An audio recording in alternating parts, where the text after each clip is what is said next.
Why did so many people decide not to visit the USA in 2025? What could cause a country, once the world's top travel destination, to suddenly find itself so alone? The answer is more complex than a single event or headline. It's a story of shifting perceptions, global conversations, and a collective decision that echoed across continents. Once a dream destination, America's allure faded almost overnight. The bustling streets and vibrant attractions that once drew millions became eerily quiet, as if the world had pressed pause on its American adventure. For decades, travelers flocked to its iconic cities and natural wonders, drawn by the promise of adventure, freedom, and discovery. From the neon lights of Las Vegas to the breathtaking vistas of Yellowstone, the United States was a symbol of possibility. But in 2025, that promise was broken for many. The doors that once seemed wide open now felt closed, and the welcome mat was nowhere to be found. It started as a whisper online, disappointment turning into a global movement. Social media buzzed with stories of canceled trips, and travel forums filled with debates about ethics and responsibility. Canadians who once drove south for summer holidays stayed home. Families who had made the same road trip for generations suddenly changed their plans, choosing new destinations and new traditions. Europeans swapped Route 66 for trips closer to home. Instead of planning cross-country drives through the American heartland, they explored their own backyards, rediscovering the beauty and culture of Europe.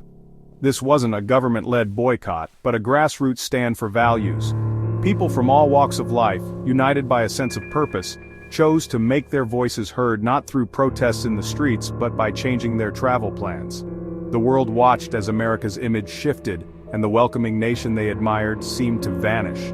News outlets reported on the dramatic drop in visitors, and conversations about what America stood for filled living rooms and cafes worldwide. The decision to stay away was emotional, a mix of protest and unease. For many it meant giving up long-held dreams, family reunions, or long-awaited adventures, all in the hope that their absence would send a message. 2025 became the year the world turned its back on America, not out of disinterest, but out of principle. It was a collective pause, a moment to reflect on what truly matters. It was a quiet protest that reshaped global travel and left a lasting mark on American tourism, a year when silence spoke louder than words and the world's absence was impossible to ignore. The seeds of the 2025 boycott were sown in the chaos of international politics. After the 2024 election, the new Trump administration expanded trade tariffs, targeting even close allies like Canada and the EU. Suddenly, trusted partners felt under attack, sparking a new global trade war.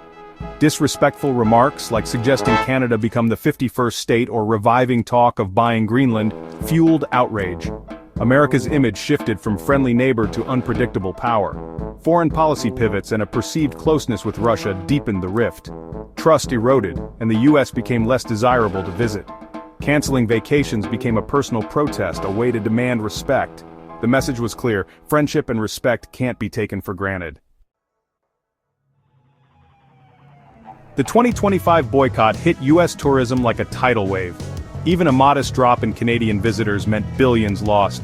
But the reality was far worse. Hotels, restaurants, and tour operators across the country saw business evaporate. Border states and major gateways felt the absence of Canadian and European tourists most.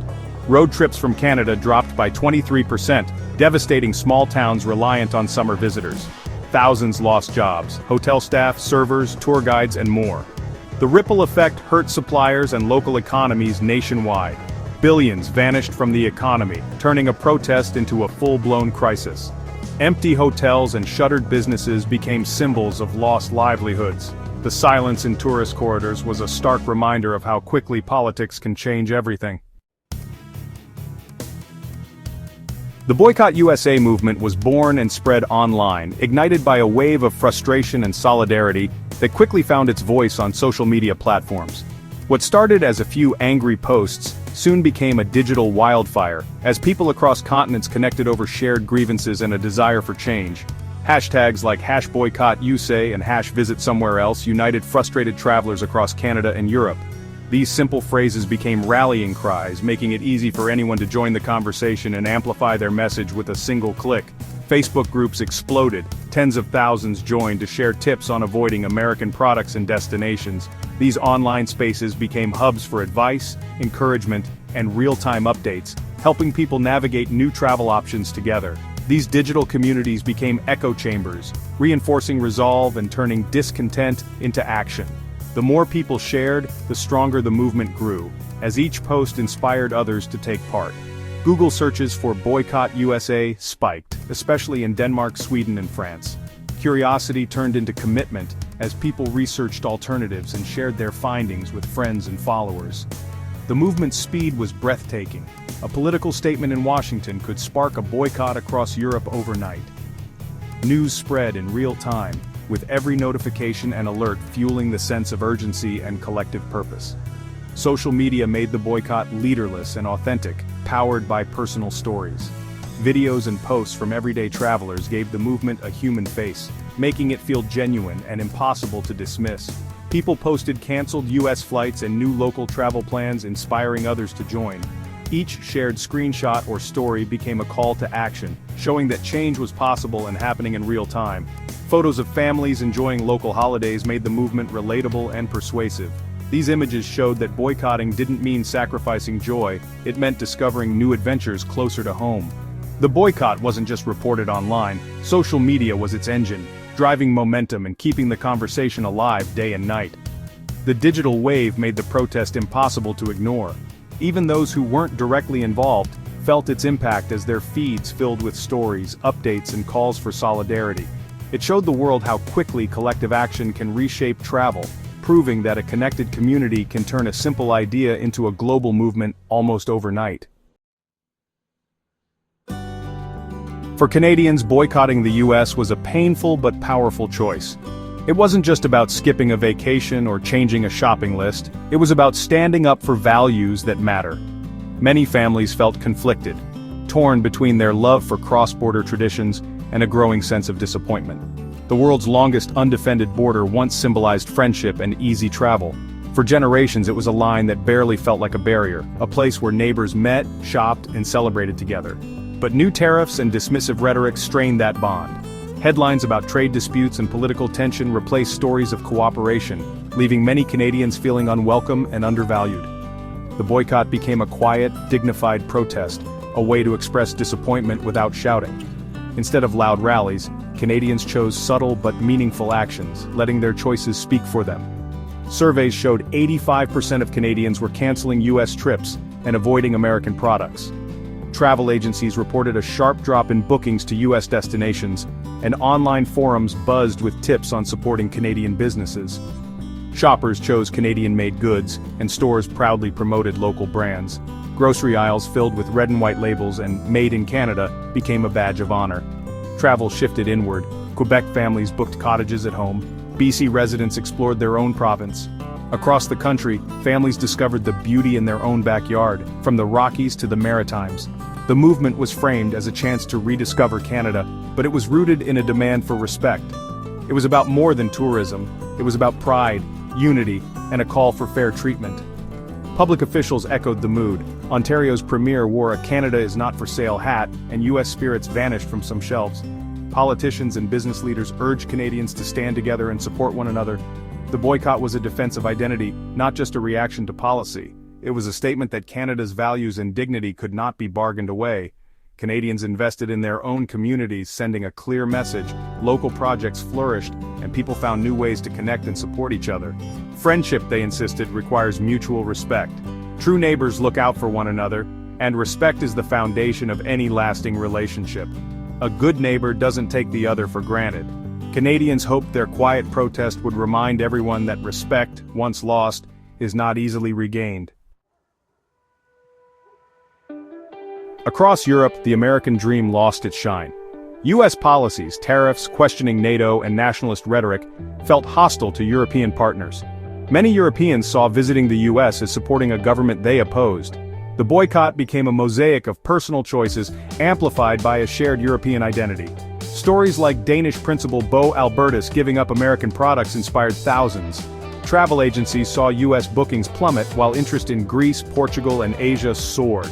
Social media united Europeans in their frustration, turning individual protests into a continental movement. Even cultural icons joined in. German violinist Christian Tetzlaff canceled his US tour in protest. The boycott was about values, not just money, a rejection of America first. Europeans chose destinations that reflected partnership and respect. Empty transatlantic flights became a silent testament to this collective stand. The message: in a connected world, alliances matter. Beyond politics, fear and unease kept travelers away from the US in 2025. Divisive rhetoric made visitors worry about safety and hospitality. Canadians, once at ease, now questioned if their license plates or accents would make them targets. News of confrontations and unrest fueled anxiety, making vacations feel risky instead of relaxing. Many chose destinations where warmth and welcome were certain, leaving America to confront the reality that its internal climate had made outsiders feel unwelcome. While US tourism suffered, other countries thrived. Canadians and Europeans redirected their travel budgets to local destinations, sparking a boom in domestic tourism. Resorts, parks, and attractions saw record numbers as families explored their own backyards. In Canada, places like Blue Mountain and Banff were busier than ever. Across Europe, travelers swapped US trips for adventures in Italy, Scotland, and Greece. This surge supported local businesses and fostered national pride. The boycott showed how quickly travel dollars can shift, rewarding destinations that feel welcoming. Travelers voted with their feet, proving that values matter as much as scenery. The 2025 boycott left a lasting mark, showing how politics and travel are deeply connected. Empty hotels and silent attractions symbolize broken trust. Rebuilding will take more than marketing. It requires genuine change and renewed respect.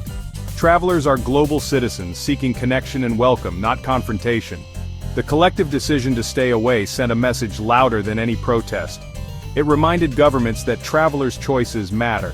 The hope is that travel can once again unite us, breaking down barriers and building understanding.